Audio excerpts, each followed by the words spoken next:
अस्सलाम वालेकुम।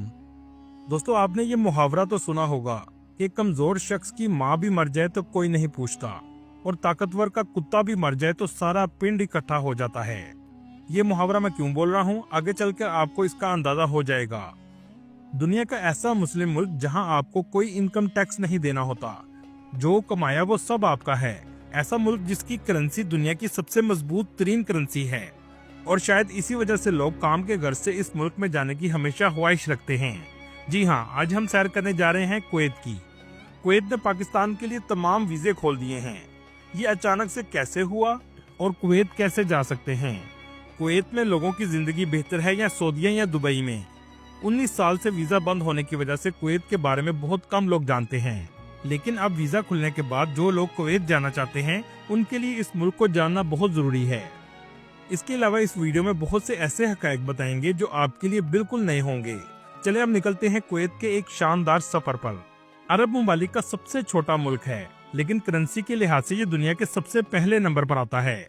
इस कंट्री का ऑफिशियल नाम स्टेट ऑफ कुवैत है, जिसे अरबी में दौलतुल कुवैत भी कहा जाता है। कुवैत मशरकी वुस्ता में खलीज फारस के किनारे वाक़या है और इसकी सरहदें इराक और सऊदीया अरब से मिलती हैं। कुवैत का दारुल हुकूमत भी कुवैत सिटी है। कुवैत की कुल आबादी 50,26,000 के करीब है, जो आबादी के लिहाज से दुनिया के 128वें नंबर पर आता है। इस मुल्क में ज्यादातर लोग शहरों में रहते हैं, इसी वजह से 91.6% आबादी शहरों में, सिर्फ 8.6% लोग ही गाँव में आबाद हैं। कुवैत का रकबा 17,818 मुरब्बा किलोमीटर है। कुवैत दुनिया के तरक्की याफ्ता ममालिक में से एक है। करेंसी की वजह से पाकिस्तान, इंडिया और बांग्लादेश के लोगों की इस कंट्री में काम करने की ख्वाहिश सबसे ज्यादा होती है। लेकिन क्या आप जानते हैं, 19 साल से कुवैत ने 5 ममालिक को वीजा देने पर पाबंदी लगा रखी थी, जिनमें पाकिस्तान, ईरान, शाम, यमन और अफगानिस्तान शामिल है।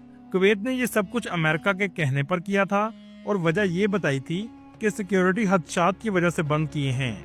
2021 में पाकिस्तान से इस पाबंदी को हटा दिया गया था। 10 साल के बाद पाकिस्तानी शहरियों के लिए कुवैत का वीजा बहाल कर दिया गया, लेकिन इसके बावजूद वीजा बहुत महंगा और मुश्किल से लगता था। इस पर खर्चा पाकिस्तानी 40 लाख तक भी आ जाता था।